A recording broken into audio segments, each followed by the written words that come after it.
Assalamualaikum warahmatullahi wabarakatuh. Fadfillah rahimani wa rahimakumullah. Alhamdulillahi rabbil alamin. Salatu wassalamu ala nabiyina al-karim wa ala alihi wa sahbihi ajma'in. Amma ba'du. Kembali kita melanjutkan pembahasan kita terkait beberapa permasalahan seputar ain sihir, ya, atau dampak buruk dari hasad, orang-orang yang hasad. Masih dari kitab Asyaratu Asbabin lil Wiqayati Minas Sihri wal Ain, karya atau yang disusun oleh Syekh Profesor Dr. Abdul Razak bin Abdul Muhsin Al-Badr hafizahullah ta'ala. Kita membahas permasalahan kedua terkait hal ini. Idza arafa al-insanu asy-syakhs alladhi asabahu bil 'ain. Jika seseorang dia mengetahui orang yang menyebabkan dia tertimpa ain. Malladhi yushra'u lahu an yaf'alahu? Apa yang disyariatkan, apa yang dituntunkan secara syar'i bagi dia untuk dia lakukan? Ya, misalkan, ya, fulan terkena penyakit ain. Dari si fulan A terkena penyakit ain dari si fulan B. Ya, katakanlah demikian. Dan si fulan A mengetahui hal tersebut atau memiliki prasangka kuat bahwasanya fulan B ya telah menyebabkan dirinya terkena penyakit, misalkan, ya, terkena penyakit atau katakanlah sesuatu yang memudaratkan gara-gara misalkan si fulan B ketika takjub melihat si fulan A ini, dia tidak menyebut nama Allah, tidak mengucapkan Masya Allah, Barakallah, Tabarakallah, dan seterusnya. Apa yang harus dilakukan secara syar'i? Ya. Berdasarkan hadis dari Rasulullah SAW, ya, tuntunannya adalah an ya'khudha min atharihi. Si fulan A ini dia meminta bekas air wudu atau bekas air mandi dari si fulan B.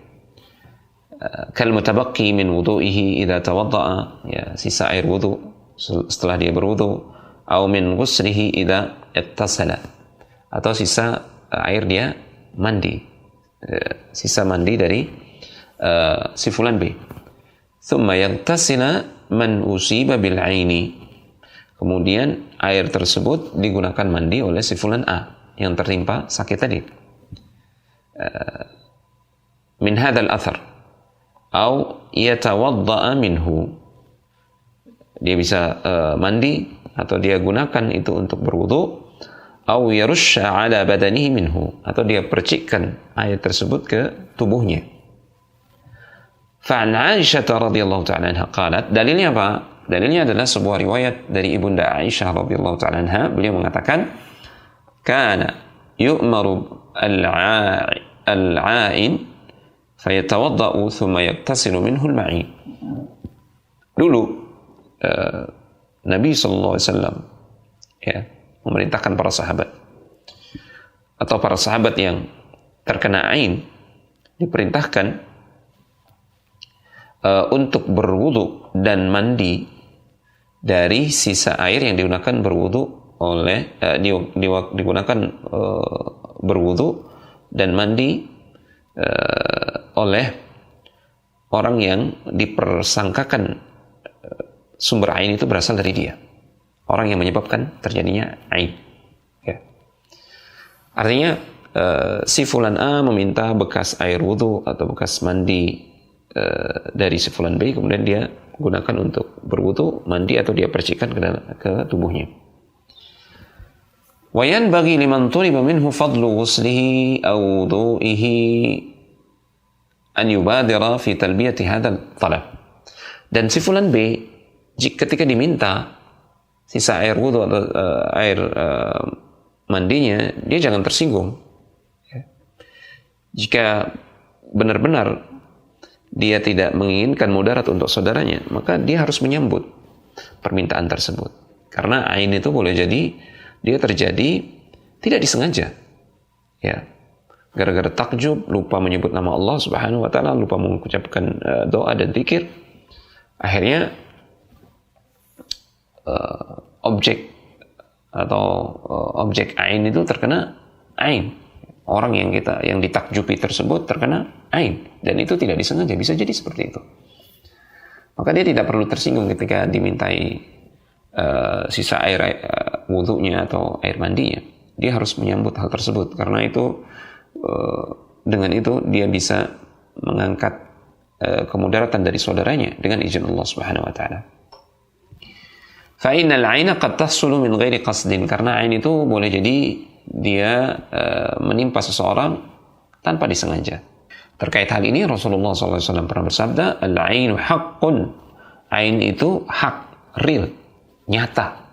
Ya, penyakit yang disebabkan oleh ain, mata orang yang takjub kemudian lupa menyebut nama Allah Subhanahu wa taala, lupa berdoa, itu hak, real, terjadi. Nabi yang mengatakan demikian. Walau kana syai'un sabaqal qadara sabaqathu al-'ainu. Ya, Nabi kembali menegaskan bahwasanya ain itu real, dampaknya real, nyata, dengan izin Allah Subhanahu wa taala terjadi. Sampai-sampai beliau mengatakan, andai kata ada sesuatu yang bisa mendahului takdir, maka ini penyakit yang disebabkan oleh ain inilah yang bisa mendahului takdir, ya, yang bisa mengalahkan takdir. Namun tidak ada yang bisa mendahului takdir. Terjadinya ain itu sendiri adalah bagian dari takdir Allah Subhanahu wa taala. Ya, sudah ada dalam ilmu Allah sejak azali bahwasanya itu akan terjadi pada hari sekian, tanggal sekian, bahkan menit dan detiknya itu sudah ada dalam ilmu Allah dan sudah dicatat dalam Al-Lauh Al-Mahfuz akan menimpa seseorang. Namun ini ungkapan untuk menunjukkan bahwasanya ain itu benar-benar hak, terjadi, real, nyata. Ya. Wa idza stughsiltum faghsilu. Jika kalian diminta untuk memberikan sisa air mandi kepada orang yang terkena ain, ya, faghsilu, maka orang yang terkena ain silakan dia mandi dari air tersebut. Ini adalah salah satu sebab syar'i yang dengannya seseorang bisa tersembuhkan dari penyakit ain dengan izin Allah Subhanahu wa taala. Kenapa dia termasuk sebab syar'i? Karena memang ada dalilnya dari Rasulullah sallallahu alaihi wasallam, manusia yang senantiasa berbicara tentang perkara gaib berdasarkan wahyu dari Allah Subhanahu wa taala. Kemudian kata Nabi, wa idza stughsiltum faghsilu, dan jika kalian diminta untuk memberikan sisa air wudhu kalian atau air mandi kalian, maka berikanlah, ya, yang dengannya orang yang terkena ain itu kemudian mandi, berwudu atau memercikkan air ke tubuhnya. Demikian petunjuk Nabi SAW, dan hadis ini diriwayatkan dengan sahih, dengan sanad yang sahih oleh Imam Muslim. Kemudian sebagai bentuk pencegahan atas penyakit ain, Nabi SAW memberikan petunjuknya. Beliau bersabda, "Idza ra'a ahadukum min akhihi aw min nafsihi aw min malihi ma yu'jibuhu." Jika salah seorang di antara kalian melihat dari saudaranya atau melihat sesuatu pada dirinya, pada hartanya yang membuat dia takjub, falyubarrikhu, maka hendaklah dia mengucapkan doa keberkahan. Ya, fa innal 'aina haqqun, karena rasa takjub akan sesuatu kemudian tidak disertai dengan doa keberkahan itu bisa menimbulkan penyakit ain, ya, yang menimpa seseorang, dan itu hak, terjadi, nyata. Hadis ini diriwayatkan oleh Imam Ahmad dan disahihkan oleh Syekh Al-Albani rahimahullahu taala dalam As-Silsilah As-Sahihah. Demikian petunjuk syar'i terkait orang yang tertimpa penyakit ain. Semoga Allah Subhanahu wa taala menjauhkan kita dari penyakit ain ini, dan semoga Allah Tabaraka wa taala memberikan kita taufik untuk selalu berada di atas ketaatan kepadanya. Demikian, wassalamualaikum warahmatullahi wabarakatuh.